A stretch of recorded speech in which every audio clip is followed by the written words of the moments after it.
Welcome to Copilot Podcasts. Every 3.5 seconds, somewhere in the world, someone bites into a Subway sandwich. Today, we're diving into how a small Connecticut sandwich shop became a global phenomenon that's reshaping fast food culture across 100 countries. And what's fascinating is that this global empire started with just a $1,000 loan and a teenager's dream of paying for medical school. Wait, really? $1,000? Yeah, in 1965, Fred DeLuca was just 17 when he got that loan from Dr. Peter Buck, a family friend who was actually a nuclear physicist.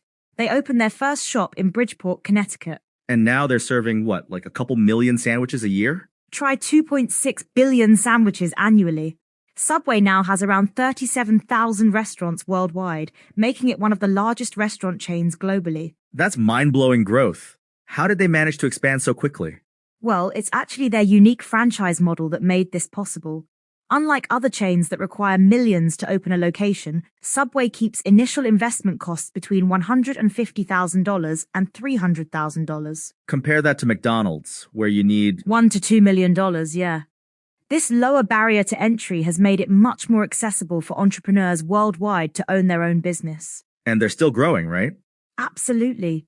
They've signed agreements for over 10,000 new locations globally. Just in 2024, they expanded into Paraguay and Mongolia, while also growing in Europe and Latin America. But it's not just about throwing restaurants everywhere. They're actually adapting to local tastes, aren't they? That's one of the most fascinating aspects. While they maintain their core menu globally, they've created some really interesting local variations. Like what? In Australia, they serve Wagyu beef sandwiches with home-style tomato relish. In India, they have paneer tikka subs. Japan even has something called an ice plant veggie sub. Ice plant? What's that? It's actually hydroponically grown right in the restaurants. The leaves are naturally salty tasting and crispy. That's incredible innovation. But they face some challenges too, right? Yeah, they've had their share of controversies. In Ireland, their bread was deemed too sugary to legally be classified as bread. They also faced a class action lawsuit about their foot-long sandwiches not being quite foot-long.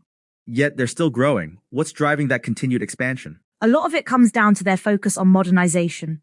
They've remodeled over 20,000 restaurants with their Fresh Forward design, and they're now rolling out Fresh Forward 2. And they're really pushing into digital ordering too, right? Exactly. They're seeing significant growth in digital sales, and they're expanding into non-traditional locations like airports, hospitals, and college campuses. Let's talk about their environmental impact. That's a huge focus for them now, isn't it? It really is. By the end of 2022, they removed over 1.2 million kilograms of single-use plastic from their European supply chain. That's a massive reduction. And they're not stopping there. They're testing reusable packaging programs in France and Germany, and they've even launched uniforms made from recycled plastic bottles. Speaking of impact, what about their effect on local economies? Each Subway restaurant generates about 8-10 jobs, which means they're providing around 380,000 jobs globally just in their restaurants. And that's not counting indirect jobs, right?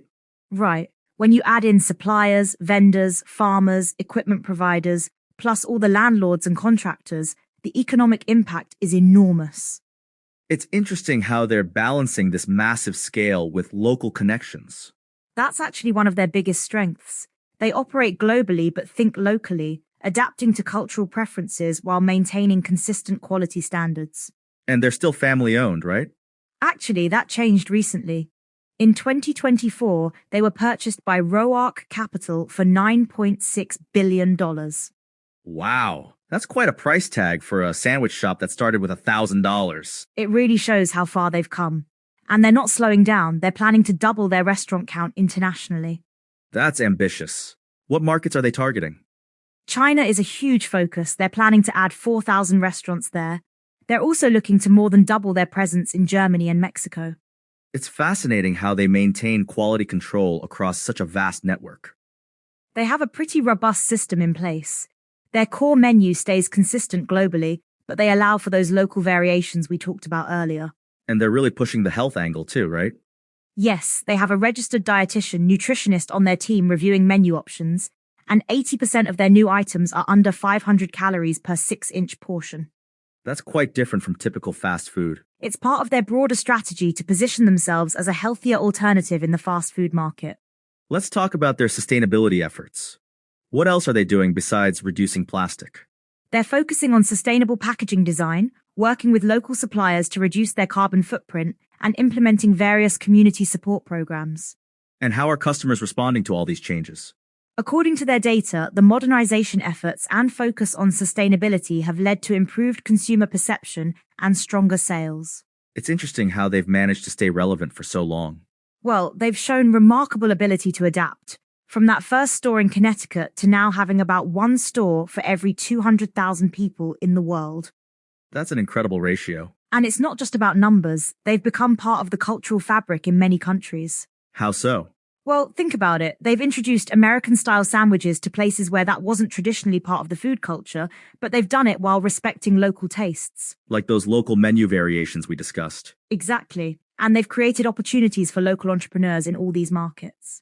So what's next for them? They're focusing heavily on digital innovation, sustainable practices, and that ambitious international expansion plan. It's quite a journey from that first $1,000 loan. And it really shows how a simple idea, fresh sandwiches made to order, can transform the global food landscape. Well, that brings us to the end of today's episode of Copilot Podcasts. From a small Connecticut sandwich shop to a global phenomenon serving billions of sandwiches annually, Subway's story is truly remarkable. And remember, somewhere in the world, another Subway sandwich is being made right now.